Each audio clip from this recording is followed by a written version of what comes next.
Hi, it's Gwyn. Welcome back to the channel. Hope you're all doing well and not too overwhelmed by the recent releases that have been hitting us one by one over the last few weeks.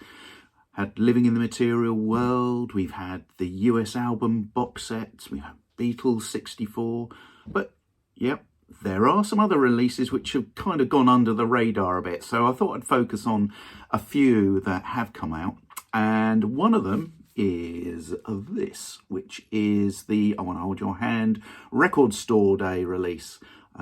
It's a nice item, replica of the original US single, nice card cover and on the familiar capital label. So all very nice indeed.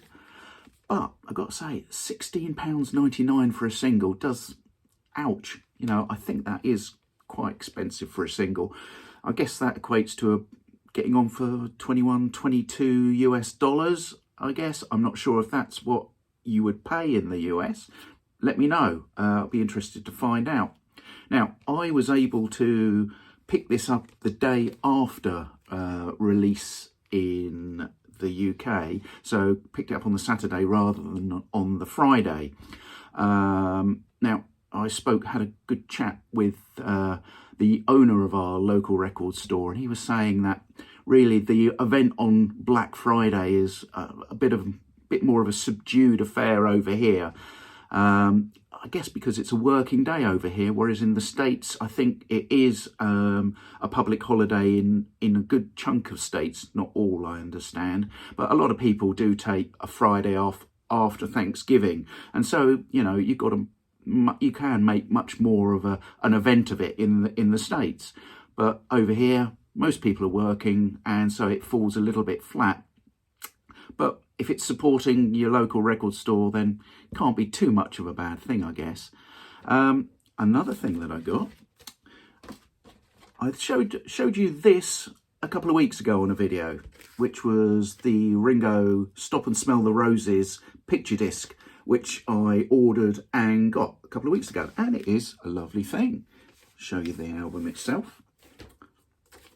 Now, this is an album that I bought way back in the day, so it's got a special place in my heart, but there we go, a lovely item, and it's a pretty good album as well, actually. Not one of Ringo's best, but returned to form after a couple of dodgy albums in the late 70s. So that was that. But at the time when I mentioned about this coming, I also decried the fact that I'd also ordered at the same time Old Wave, and that hadn't arrived, and that I had been told that delivery on that item was expected somewhere between January and May. So luckily, my very old friend Rob Turner came to the rescue, said, get back onto Amazon, there is another supplier who's supplying Old Wave. So cancelled my original order, made another order, here's Old Wave. And again, another album that I bought back in the day, didn't have a UK release at the time, and I think it was released in Canada, and the version I got was a German copy.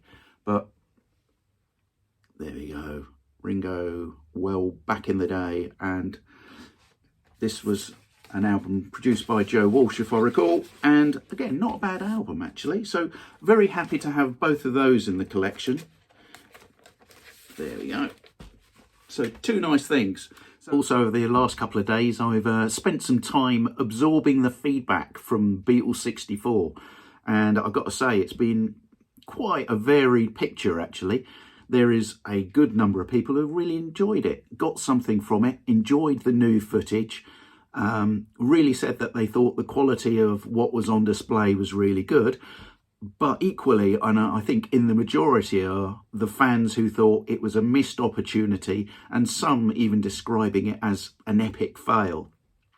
Now, when we had Get Back released a few years back, we had so much new material that we were able to digest. I know it's a completely different thing, but it had universal acclaim for the amount of new material we're able to get. Whereas with Beatles 64, there were moments that were really good, but overall I think it was a missed opportunity. It's kind of like going to one of those fancy restaurants where you get bite-sized bits to eat in a sample menu, and you know, while it's very nice, the odd mouthful here, it's when you leave at the end of the day, you think, God, I could do with a burger and fries. It's just not really doing the do. In addition to various vinyl albums, box sets, CDs, what have you, that have been released over coming weeks, there are a couple of books, notable books at that, which are set for release. Firstly, we have Luca Parisi, who has released Music is Ideas, which is a Paul McCartney reference book from 1990 to 2012, recording all McCartney's released and unreleased song material during that period. A second volume that's also set for release is The McCartney Legacy, Volume 2 to this beastie. Alan Kozin and Adrian Sinclair's next volume is due for release, and I for one am very much looking forward to that, and perhaps that might be under my Christmas tree, you never know.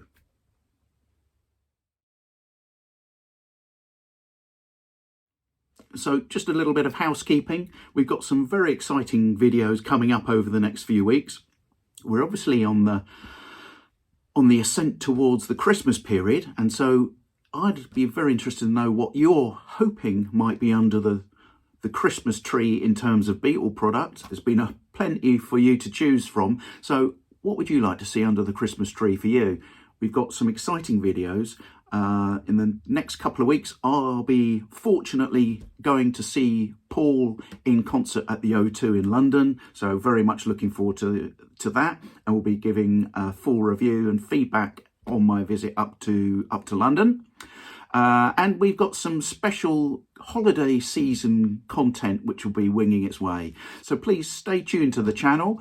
If you'd be so kind enough to give this video a thumbs up and ring the notification bell for all upcoming releases, that would be great.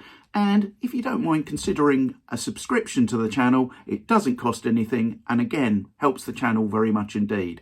So until next time, it's bye for now.